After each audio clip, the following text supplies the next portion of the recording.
Mensuration से related question देख लेते हैं, ठीक है। एक बार क्वेश्चन नंबर वन हमारा कह रहा है if the parameter of two squares are in the ratio a and b, prove that their areas are in the ratio a square into b square। तो चलो शुरू करते हैं, कॉन्सेप्ट की बात कर लेते हैं पहले। इनका साइड का पैरामीटर्स का जो रेशियो है, ratio of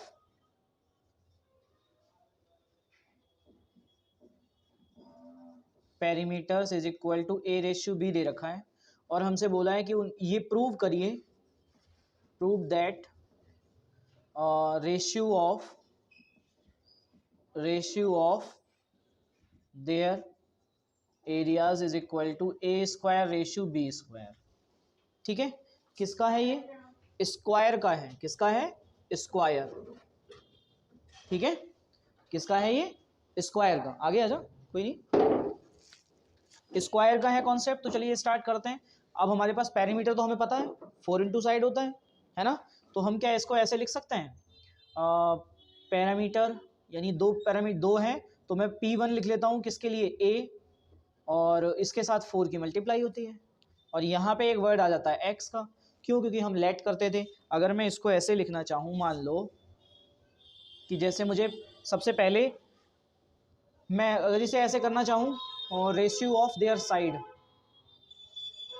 ratio of there sides कितना हो जाएगा? a अपॉन 4, और यहाँ पे b अपॉन 4। 4 से मैंने मल्टीप्लाई कर ली, 4 से डिवाइड कर लिया। ये बात समझ आई या नहीं आई मुझे बता दो बस। आ गई ना? ये कॉन्सेप्ट क्लियर है ना? समझ आया नहीं आया? आ गया ना? तो बस अब हमें क्या निकालना है? Ratio of their area. Area क्या होता है? साइड का स्क्वायर। तो ये एक साइड हो गई और एक ये साइड हो गई। इसका मतलब रेशियो ऑफ देयर एरियाज कितना हो जाएगा? a अपॉन 4 का स्क्वायर अपॉन b अपॉन 4 का स्क्वायर। बोलो बात समझ आई या नहीं आई? तो सीधे सीधे यहाँ पे आंसर कितना हो जाएगा? a स्क्वायर अपॉन 16 और b स्क्वायर अपॉन 16। 16 से 16 कट जाएगा, a square ratio b square answer आ गया। Hence proved. बोलो बात समझ आई या नहीं आई? Any confusion? चलिए अब हम आते हैं नेक्स्ट क्वेश्चन की तरफ। क्वेश्चन कह रहा है हमारा इन exchange of a square plot, one of whose side is 84 meter for the square। question number 2, for the square plot। ठीक है, स्क्वायर प्लॉट की साइड कितनी हमें दे रखी है? The side of square plot is equal to 84 meter. Clear? Any confusion? अब next in the question is a man want to buy a rectangular plot 144 meter long for the rectangular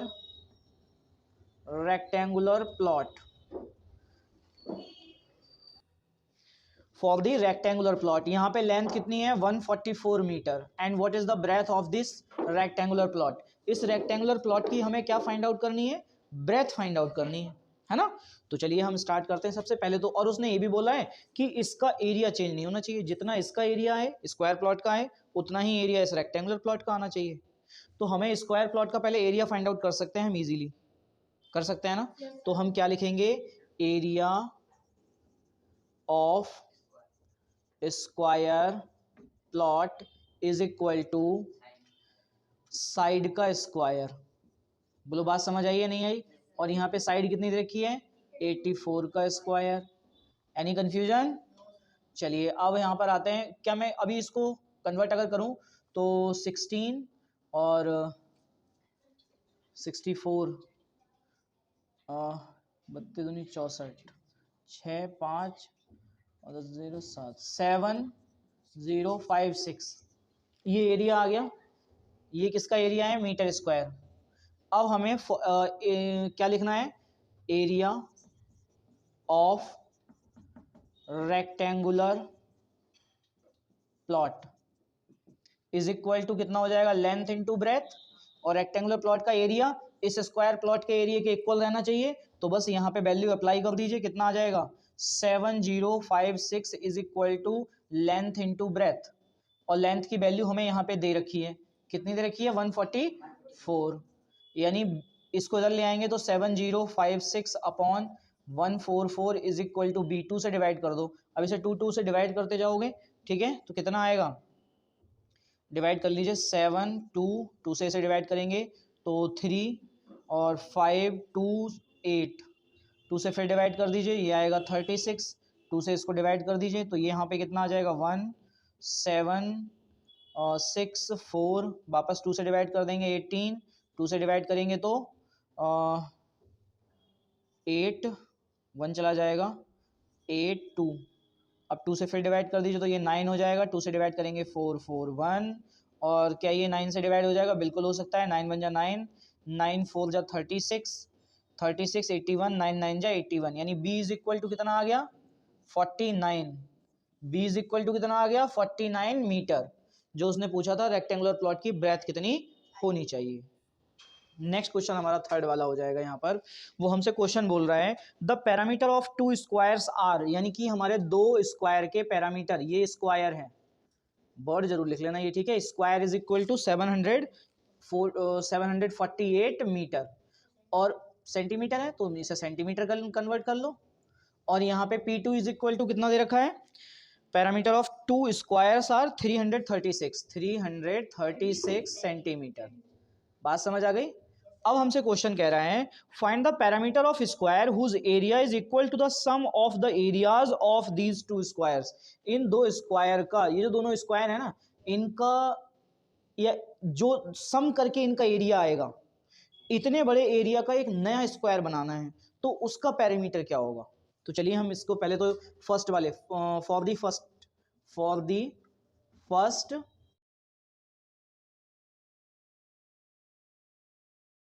हम बात करते हैं सबसे पहले फर्स्ट स्क्वायर की, ठीक है, पहला स्क्वायर हमारा कौन सा होगा, फर्स्ट स्क्वायर हमारा ये वाला तो होगा, इसका हमें पेरीमीटर दे रखा है कितना 748, और हम जानते हैं पेरीमीटर ऑफ फर्स्ट स्क्वायर कितना हो जाएगा 4 इंटू साइड। बात समझ आई है नहीं, यही बताओ, इसका मतलब यहाँ पे हो जाएगा 748 is equal to 4 into side, और 4 को इसके अपॉन में ले आएंगे, upon 4 is equal to side. बात समझ आ गई, यानी कि यहाँ पे साइड की वैल्यू आ जाएगी हमारी, 4 से डिवाइड कर दोगे, 4 1 जा 4, 3 चला जाएगा 34, 4 8 जा 32, 2 चला गया 28, 4 7 जा 28, यानी इसकी साइड इतनी आ गई, ठीक है। तो अब इतने मीटर, अब इसका एरिया निकालो, एरिया कितना हो जाएगा, मैं इसको लिख रहा हूँ A1, एरिया किसको लिख रहा हूँ, इसको लिख रहा हूँ A1, ये हो जाएगा हमारा साइड का स्क्वायर इज इक्वल टू 187 का square is equal to, multiply करके यहाँ पे आंसर निकाल सकते हो, तो जरा मल्टीप्लाई करके बताओ कितना आंसर आएगा, 187 की मल्टीप्लाई 187 से करनी है, ठीक है, तो बताओ कितना आएगा 49 324 और कितना बनेगा ये, मल्टीप्लाई करो। देखो अब यहाँ पे हम इसको अभी ऐसे लिख लेते हैं, ठीक है, कितना 87, अच्छा ये पूरा लिखना पड़ेगा क्योंकि प्लस करना पड़ेगा ना हमें, तो ये आएगा 33709, ठीक है, ये सेंटीमीटर स्क्वायर, यहाँ पे सेंटीमीटर आएगा, ठीक है। अब आते हैं for the second square, perimeter P2 is equal to 4 into side, ये सेकेंड वाले के लिए आ रहा है, फॉर सेकेंड स्क्वायर, ठीक है, यहाँ पे P2 कितना हो जाएगा, P2 दे रखा है 336 is equal to 4 into side, ठीक है, तो अब क्या करते हैं हम यहाँ पे, side is equal to 336 upon 4, यानी साइड इज इक्वल टू कितना हो जाएगा, 4 से डिवाइड कर दो, 4 7 जा 28, 4 7 जा 28, कितना बचेगा 5 56, 4 7 जा 28 और 4 अच्छा 4 8 जा भी तो हो सकता है यहाँ पर, 4 8 जा 32 और 4 4 जा 16, इतनी ये साइड आ गई इसकी, यानी कि अब इसका एरिया कितना हो जाएगा, ये हमारा A1 आ गया था। अब हम बात करते हैं A2 की, A2 कितना आ जाएगा बता सकते हो, साइड का स्क्वायर, ये बात समझ आ रही है नहीं आ रही है भाई, हमने साइड निकाल ली दूसरे वाले स्क्वायर की, अब हम क्या करें, एरिया फाइंड आउट करें, तो एरिया फाइंड आउट करेंगे तो कैसे आ जाएगा ये हमारा, साइड का स्क्वायर मतलब 84 का स्क्वायर, बात समझ गए। अब इस 84 का स्क्वायर कितना आएगा, जस्ट हमने अभी निकाला है, कितना निकाला था बताओ जरा, 16 64 64 और ये आएगा 6507 7056 अब हमसे बोल रहा है कि इन दोनों एरियाज का कंबाइंड एरिया करो और कंबाइन करने के बाद फिर स्क्वायर बनाओ।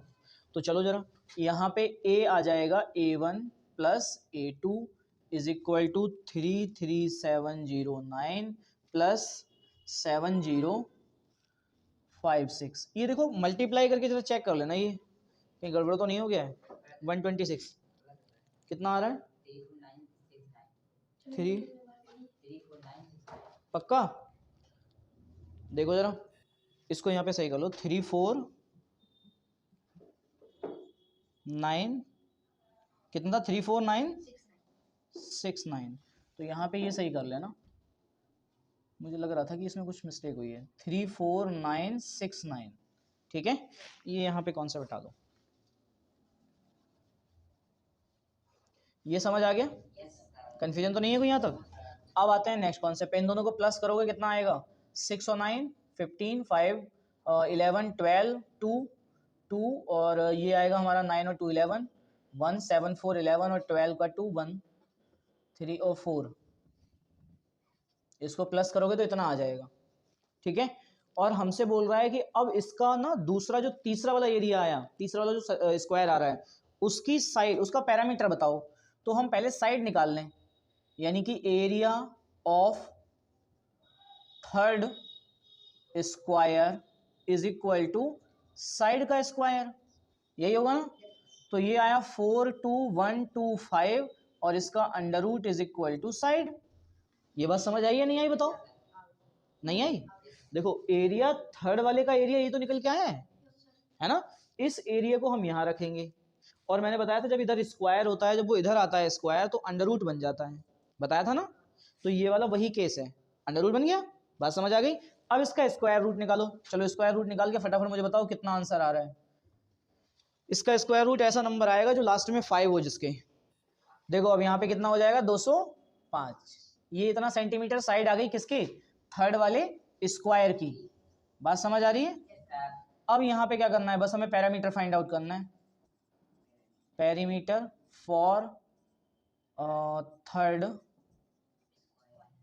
स्क्वायर 4 इंटू साइड यानी 4 इंटू 205 और ये हो जाएगा 820 आंसर सेंटीमीटर। इतना बताओ मेरी ये बात समझ आई या नहीं आई? यहाँ सब में सेंटीमीटर चल रहा है, ये सेंटीमीटर स्क्वायर और यहाँ भी सेंटीमीटर स्क्वायर। समझ आई नहीं आई बात? बताओ, कंफ्यूजन तो नहीं है? इसको एरिया दे रखा है 1/2 हेक्टेयर। कितना है? हेक्टेयर, ठीक है। और 1/2 हेक्टेयर का मतलब हेक्टेयर को हम कन्वर्ट करेंगे मीटर में, तो 1/2 इंटू 100 का स्क्वायर मीटर स्क्वायर। इसका मतलब ये हुआ 10,000/2 मीटर स्क्वायर। ये बात समझ गए? समझ आई? अब इसमें हमें करना क्या है? हमें पता करना है कि इसका डायगोनल क्या होगा मीटर में। तो हमारे पास area is equal to formula होता है 1/2 d1 इंटू d2। बात समझ आई? स्क्वायर के डायगोनल्स इक्वल होते हैं, तो इसका मतलब a इज इक्वल टू हो गया 1/2 इंटू डी इंटू डी। बात समझ आ गई? इसका मतलब 1/2 इंटू डी का स्क्वायर हो गया और एरिया कितना आ रहा है हमारा? 10,000/2। समझ आई? 2 से 2 कट गया है ना। तो इसका मतलब यहाँ पे बचा 10,000 is equal to D square और D is equal to under root 10,000। बात समझ आई? यानी डी इज इक्वल टू हो गया यहाँ पे 100 मीटर। 100 मीटर, ये हमारा आंसर आ गया। बताओ बात समझ आई या नहीं आई? कंफ्यूजन तो नहीं है कोई?